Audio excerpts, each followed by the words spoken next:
ತಮ್ಗೆ ಗೊತ್ತಿದೆ governor address first ಹೊಸ ವರ್ಷದಲ್ಲಿ ಪ್ರಥಮ ಏನು ಅಧಿವೇಶನ ಆಗುತ್ತೆ, ಅದಕ್ಕೆ ಗವರ್ನರ್ ಅಡ್ರೆಸ್ ಇರಬೇಕಾಗ್ತದೆ.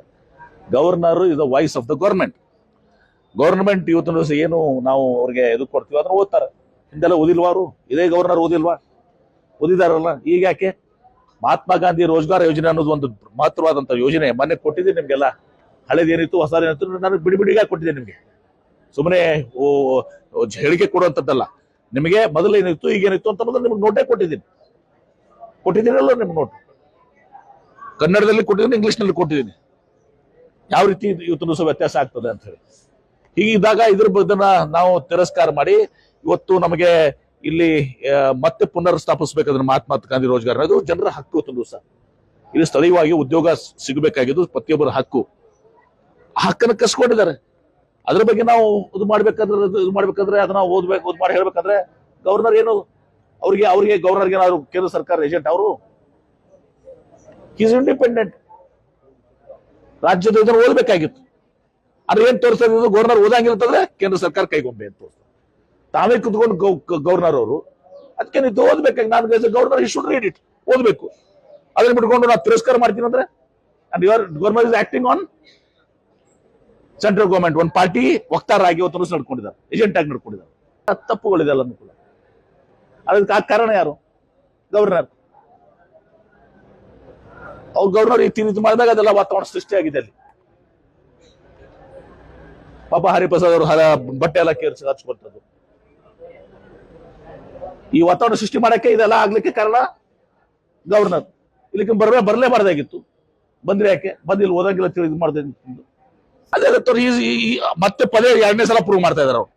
ಒಂದನೇ ಸಲ ಪ್ರೂವ್ ಮಾಡಿದಾರೆ I am the BJP agent ಅಂತ. ಎರಡನೇ ಸಲ ಮತ್ತೆ ಪ್ರೂವ್ ಮಾಡ್ತಾ ಇದ್ದಾರೆ ಈಸ್ ಅ ಬಿಜೆಪಿ ಏಜೆಂಟ್ ಅಂತ ಹೇಳಿ. And governor is a BJP agent. ಸಂಘರ್ಷ ಏನ್ ಸಂಘರ್ಷ ಆಗ್ತದೆ? ಆಗ್ಲಿ ಏನಾಗ್ತದೆ? ಮತ್ತೆ ಅನಿವಾರ್ಯ ಇದೆ. ಯಾರು ಮಾಡಿಕೊಟ್ಟಿದ್ದಾರೆ ನಮ್ಮ ಸಂಘರ್ಷ ಮಾಡ್ತಾ ಇರುವಂತದ್ದು ರಾಜ್ಯಪಾಲರು.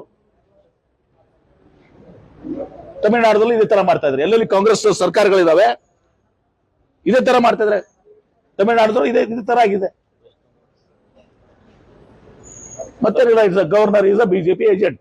ಮುಕ್ತವಾಗಿ ಹೇಳ್ತೀನಿ.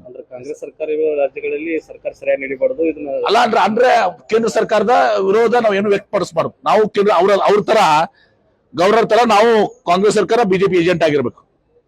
ದಾವಸ್ಸು ಜಾಗತಿಕ ಏನು ಒಂದು ಶೃಂಗಸಭೆ ಇರ್ತದೆ, ವರ್ಲ್ಡ್ ಎಕನಾಮಿಕ್ ಫೋರಮ್. ಅಲ್ಲಿ ಪ್ರಮುಖವಾಗಿ ಆರ್ಥಿಕ ನೀತಿಗಳ ಬಗ್ಗೆ, ಯಾಕಂದ್ರೆ ವರ್ಲ್ಡ್ ಎಕನಾಮಿಕ್ ಫೋರಮ್ ಅಲ್ಲಿ ಯಾವ ರೀತಿ ಜಾಗತಿಕನ ಎಲ್ಲ ಪೊಲಿಟಿಕಲ್ ಲೀಡರ್ಸು ಆಮೇಲೆ ಬಿಸ್ನೆಸ್ ಲೀಡರ್ಸು ಎಲ್ಲರೂ ಕೂಡಿ ಇವತ್ತು ವಿವಿಧ ತಂತ್ರಜ್ಞಾನದ ಲೀಡರ್ಸು ಕೂಡ ಕೂಡ್ತಾರೆ. ಈ ಸಲ AI ಬಹಳ ಜಾಸ್ತಿ ಇದು ಬಂದಿತ್ತು.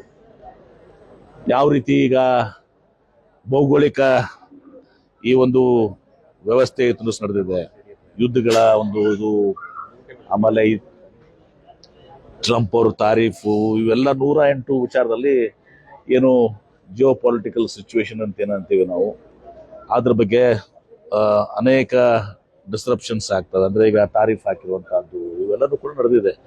ಇಂಥ ಸಂದರ್ಭದಲ್ಲಿ ಇವತ್ತು ಅನೇಕ ವಿಚಾರಗಳಲ್ಲಿ ಯಾವ್ಯಾವ ಸೆಕ್ಟರ್ಸ್ ಅಲ್ಲಿ ಈಗ AI ಇರ್ಬೋದು, ಡಾಟಾ ಸೆಂಟರ್ಸ್ ಇರ್ಬೋದು, ಹೀಗೆ ಎಲ್ಲನೂ ಕೂಡ ನಡೀತದೆ. ಈಗ ಅನೇಕ ವಿಶ್ವ ದಿಗ್ಗಜರು ಅಲ್ಲಿ ಬರ್ತಾರೆ ರಾಜಕೀಯವಾಗಿ. ಆಮೇಲೆ ಈಗ ಇಲಾನ್ ಮಸ್ಕ್ ಅಂತವರು ಕೂಡ ಅಲ್ಲಿ ಅಲ್ಲ ಜಾಗತಿಕ ಇದು ಎಲ್ಲರೂ ಕೂಡ ಬರ್ತಾರೆ. ಅಲ್ಲಿ ಡಿಬೇಟ್ಸ್ ನಡೀತದೆ, ಡಿಸ್ಕಷನ್ಸ್ ನಡೀತದೆ, ಚರ್ಚೆ ನಡೀತದೆ, ಯಾವ ರೀತಿಯ ಮೇಲೆ ನಾವು ಮುಂದೋಗ್ಬೇಕು ಅಂತೇಳಿ. ಮತ್ತು ನಾವು ಕೂಡ ವಿವಿಧ ರಾಜ್ಯಗಳು, ಭಾರತ ದೇಶ ಅಷ್ಟೇ ಅಲ್ಲ, ಭಾರತ ದೇಶನೂ ಕೂಡ ಒಂದು ಪವೆಲಿಯನ್, ಇಂಡಿಯನ್ ಪವೆಲಿಯನ್ ಕೂಡ ಇತ್ತು.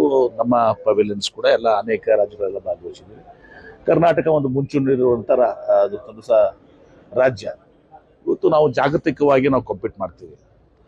ಆದ ರೀತಿಯಿಂದ ನಾವು ಸುಮಾರು 60 ಸಭೆಗಳನ್ನ ಇವತ್ತು ದಿವಸ ಮಾಡಿದ್ದೀವಿ. ಸಭೆಗಳು ಮಾಡಿ ಭೇಟಿಯಾಗಿ ಎಲ್ಲ ಕೂಡ ಚರ್ಚೆ ಮಾಡಿದ್ದೀವಿ. ಇದರಲ್ಲಿ ಇನ್ವೆಸ್ಟರ್ಸು MOU ಮಾಡ್ಕೊಳ್ಳುವಂಥದ್ದು ಈಗ ಸರಿಯಲ್ಲ ಅಂತ ಇವತ್ತು ಸಲ ಪ್ರಧಾನಮಂತ್ರಿಗಳ ಅಭಿಪ್ರಾಯನೂ ಕೂಡ ಇತ್ತು. ಅಂದರೆ ವಿಶೇಷವಾಗಿ ಇಂಡಿಯನ್ ಕಂಪನಿ ಜೊತೆಗೆ ಕೆಲವು ರಾಜ್ಯಗಳು ಅಷ್ಟು ಲಕ್ಷ ಕೋಟಿ ಇಷ್ಟು ಲಕ್ಷ ಕೋಟಿ ಅಂತ ಅನೌನ್ಸ್ ಮಾಡಿದ್ದಾರೆ. ಪ್ರೈಮ್ ಮಿನಿಸ್ಟರ್ ಕೂಡ ಹೇಳಿದ್ರು ಇಂಡಿಯನ್ ಕಂಪನಿ ಜೊತೆಗೂ ಹೋಗಿ ನೀವು ದಾವೋಸ್ನಾಗ ಸೈನ್ ಯಾಕೆ ಮಾಡ್ತೀರಾ? ಕರೆಕ್ಟ್ ಇದೆ, ಅವು ಈ ವಿಚಾರದಲ್ಲಿ ಕರೆಕ್ಟ್ ಇದೆ.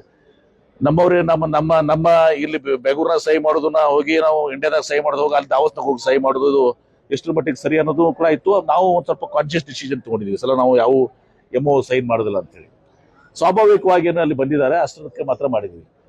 ಇಲ್ಲಿ ಹಾಗೆ ಮಾಡ್ಬೇಕಾದ್ರೆ ಲಕ್ಷಾಂತರ ಕೋಟಿ ನಾವು ಸಹಿ ಮಾಡ್ಬೋದಾಗಿತ್ತು. ವಿಜಯಪುರ್ಗೂ ಒಂದು 2-3-4 ಕಂಪನೀಸ್ಗೆ ನಾವು ಇನ್ವೈಟ್ ಮಾಡಿದ್ವಿ. ಕೋಕೋ ಕೋಲಾಗೆ ಇನ್ವೈಟ್ ಮಾಡಿದ್ವಿ, ಇನ್ನೂ 2-3 ಕಂಪನೀಸ್ಗೆ ಇನ್ವೈಟ್ ಮಾಡಿದ್ವಿ, ಆಮೇಲೆ ಬ್ಯಾಟ್ರಿ ಕಂಪನೀಸ್ಗೆ ಇನ್ವೈಟ್ ಮಾಡಿದ್ವಿ. ನಮ್ಮಲ್ಲಿ ಏನು ಸೂಕ್ತ ಆಗ್ತದೆ ಅಂತ 4-5 ಕಂಪನೀಸ್ಗೆ ವಿಜಯಪುರ್ಗೂ ಇನ್ವೈಟ್ ಮಾಡಿದ್ವಿ. ಇನ್ವೈಟ್ ಮಾಡಿದ ತಕ್ಷಣ ಅವ್ರು ಬರೋದಿಲ್ಲ, ಬಂದ್ಮೇಲೆ ಅವ್ರು ಡಿಸ್ಕಷನ್ ಮಾಡ್ತಾರೆ, ಬಂದ ಜಾಗ ನೋಡ್ತಾರೆ, ಆಮೇಲೆ ವಾತಾವರಣ ನೋಡ್ತಾರೆ, ಇನ್ಸೆಂಟಿವ್ ನಾವು ಏನು ಕೊಡ್ತೀವಿ ಅವ್ರಿಗೆ ಅದನ್ನು ರಿಯಾಯಿತಿಗಳನ್ನ ನೋಡ್ತಾರೆ. ಇದೆಲ್ಲ ನೋಡಿ ಇವತ್ತು ದಿವಸ ಆಗ್ತದೆ. ನಮ್ಮ ಪ್ರಯತ್ನ ನಿರಂತರವಾಗಿದೆ. ಇದು ಇಂಡಸ್ಟ್ರೀಸ್ ಅಷ್ಟು ಈಸಿ ಇಲ್ಲ. ಎಲ್ಲ ಇವತ್ತು ದಿವಸ ನಾವು ವಿಜಯಪುರ ತರಬೇಕಂದ್ರೆ ಈಗ ನಾನು ಕಳೆದ 2 ವರ್ಷದಿಂದ ಗುಡ್ಡಾಡೋದಕ್ಕಂತ ಒಂದು 7-8 ಕಂಪನಿ ನಾವು ಕಾನ್ಸಂಟ್ರೇಟ್ ಮಾಡಿ ಗುಡ್ಡಾಡ್ತಿದೀವಿ. ಅದೇ ಒಂದು 2-3 ಈಗ ಮಟೀರಿಯಲೈಸ್ ಆಗ್ತಾ ಇದಾವೆ. ಹೀಗಾಗಿ ಇಟ್ಸ್ ಲಾಂಗ್ ಟರ್ಮ್. ಇದು ಅಷ್ಟು ಸರಳವಾಗಿನೂ ಕೂಡ ಇಲ್ಲ.